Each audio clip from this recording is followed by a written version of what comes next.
আপনি কি জানেন আপনার ব্যবহৃত টুথব্রাশের এই অংশে কেন আলাদা রং ব্যবহার করা হয়? এই আলাদা রং দেওয়ার আসল কারণ কি?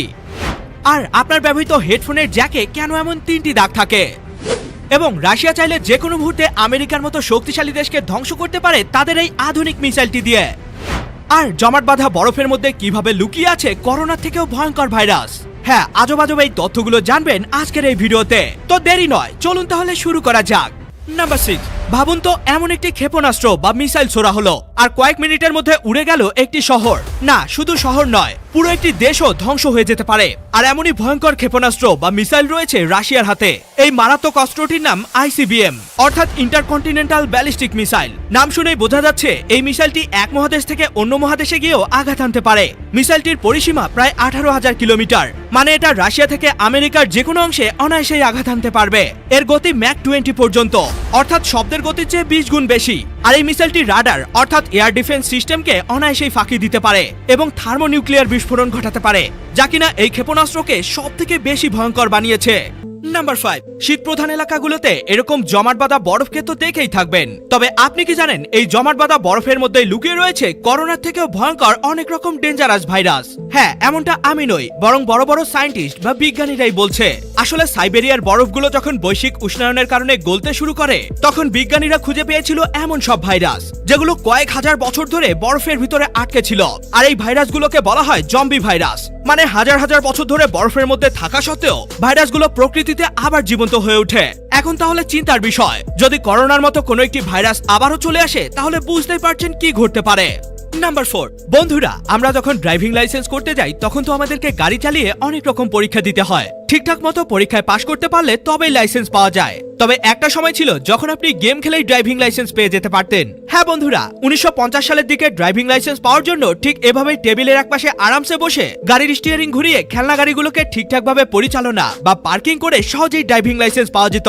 এই টেবিলটিতে ঠিক রাস্তার মতোই বিভিন্ন রকম ট্রাফিক সিগন্যাল এবং আঁকাবাঁকা মোড় দেয়া থাকতো, যেগুলোকে সঠিকভাবে পার করতে পারলেই আপনাকে একজন পাকা ড্রাইভার হিসেবে গণ্য করা হতো। ব্যাপারটা ঠিক বাড়িতে বসে মোবাইল ফোন কিংবা কম্পিউটারে ভিডিও গেম খেলার মতোই। নাম্বার 3, এই বইটি হচ্ছে পৃথিবীর সবথেকে রহস্যময় বই। 2025 সালে এসেও এই বইটির রহস্য আজ পর্যন্ত কেউ উদ্ঘাটন করতে পারেনি। আসলে এই বইটির নাম ভয়নিক ম্যানুস্ক্রিপ্ট, যা কিনা 1500 শতকের একটি বই। আর বইটি অজানা এক ভাষায় লেখা। অনেক নামকরা ভাষাবিদ এই বইটিকে দেখেও বলতে পারেনি যে এটা আসলে কোন ভাষায় লেখা। মানে এই বইটির ভাষা আসলে আমাদের বর্তমান পৃথিবীতে নেই, এমনকি অতীত এবং পুরনো ইতিহাস ঘেটেও এমন কোনো ভাষা পাওয়া যায়নি। তাছাড়া বইটিতে রয়েছে অদ্ভুত রকম গাছপালা এবং প্রাণীর ছবি। এছাড়াও এমন অদ্ভুত রকমের ছবিও রয়েছে যার মানে বা অর্থ আজও কেউ ডিকোড করতে পারেনি। সত্যি বলতে এই বইটি এখনো এক রহস্যই থেকে গেছে। নাম্বার 2, আপনি কি জানেন ক্যালেন্ডারে এমন একটি মাস এবং এমন একটি দিন আছে যে দিনে জন্মগ্রহণ করলে পরবর্তীতে জন্মদিন পালন করার জন্য আপনাকে পুরো 4 বছর অপেক্ষা করতে হবে। আর এটা এমন একটা মাস যে মাসে পৃথিবীতে সব থেকে কম মানুষের জন্ম হয়। যেখানে অন্যান্য মাসগুলো 30 কিংবা 31 দিনে হয়ে থাকে, সেখানে ফেব্রুয়ারি এমন একটা মাস যে মাস কিনা 28 দিনে হয়ে থাকে। আর লিপ ইয়ার গুলোতে 29 দিনের হয়ে থাকে। তাই তো অন্যান্য মাসগুলো থেকে 2-1 দিন কম হওয়ার কারণে এই মাসে সব থেকে কম মানুষের জন্ম হয়। সব থেকে ইন্টারেস্টিং ব্যাপার হলো, যদি কেউ 29 ফেব্রুয়ারিতে জন্মগ্রহণ করে তাহলে পরবর্তীতে তার জন্মদিন পালন করার জন্য পুরো 4 বছর অপেক্ষা করতে হবে, কারণ ফেব্রুয়ারি মাসের 29 তারিখ শুধুমাত্র লিপ ইয়ার বা 4 বছর পরপরই হয়ে থাকে। তো আপনারা কে কোন মাসে জন্মগ্রহণ করেছেন তা আমাকে কমেন্টে জানাতে ভুলবেন না। নাম্বার 1, আপনার ব্যবহৃত ইয়ারফোনের জ্যাক অনেক কিছু নির্দেশ করে। হ্যাঁ, আপনার ব্যবহার করা ইয়ারফোন বা হেডফোনটি কতটা ভালো তা এর জ্যাক দেখলে সহজেই বুঝতে পারবেন। হেডফোনের জ্যাকে যদি একটি দাগ থাকে তাহলে এটি লো কোয়ালিটির এবং সাউন্ড কোয়ালিটি একদমই ভালো হয় না। আর যদি 2টি দাগ থাকে তাহলে বুঝবেন এটা মোটামুটি ভালো আর স্টেরিও সাউন্ড পাবেন এই হেডফোন থেকে। আর যদি আপনার হেডফোনটিতে 3টি দাগ থাকে তাহলে নিশ্চিত হতে পারেন এটা খুবই ভালো মানের হেডফোন। এটাতে ভালো সাউন্ডের সাথে মাইক্রোফোনও ব্যবহার করতে পারবেন। এ তো গেল হেডফোনের কথা। এবার বলি আপনার প্রতিদিনের ব্যবহার করা টুথব্রাশের এই অংশে আলাদা রঙের কেন রাখা হয়। আসলে এই আলাদা কালার নির্দেশ করে ব্রাশ করার জন্য আপনার ঠিক কতটা পরিমাণে পেস্ট নেওয়া দরকার। এতটুকু পেস্ট নিলেই আপনার দাঁতের জন্য যথেষ্ট।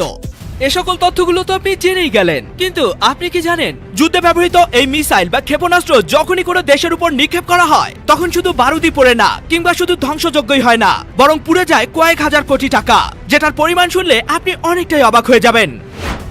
আর আপনি কি জানেন পৃথিবীর সবথেকে ফাস্টেস্ট ওয়াইফাই ঠিক কতটা পরিমাণে স্পিড দিতে পারে? এবং এই পানিতে কিছু দিলেই কেন পানি সাথে সাথে বরফে পরিণত হয়? আর এই দেশের মানুষরা কেন কোনো মানুষ বা দেশের বিরুদ্ধে নয়, বরং ইঁদুরের সাথে যুদ্ধ করছে? ভিডিওটিকে এখনই দেখে নিন। এটিও কিন্তু অনেক অ্যামেজিং একটি ভিডিও। দেখা হবে অন্য কোনো ভিডিওতে। ততক্ষণ পর্যন্ত কিপ দ্য নলেজ।